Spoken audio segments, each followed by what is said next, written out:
কষ্ট দিলে তুমিও কষ্ট পাবে। যার যেমন ভাব তার তেমন লাভ, যার যেমন ভাব তার তেমন লাভ, যার যেমন ভাব তার তেমন লাভ, যার যেমন ভাব তার তেমন লাভ।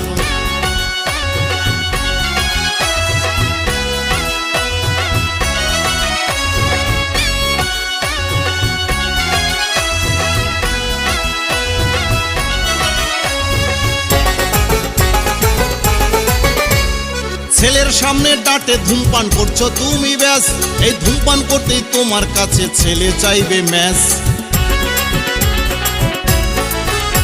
আরে ছেলের সামনে ডাটে ধূমপান করছো তুমি ব্যাস, এই ধূমপান করতেই তোমার কাছে ছেলে চাইবে ম্যাচ। হয়তো একদিন তোমার কাছে গাজার পয়সাও চাবে, হয়তো একদিন তোমার কাছে বাবার পয়সাও চাবে। যার যেমন ভাব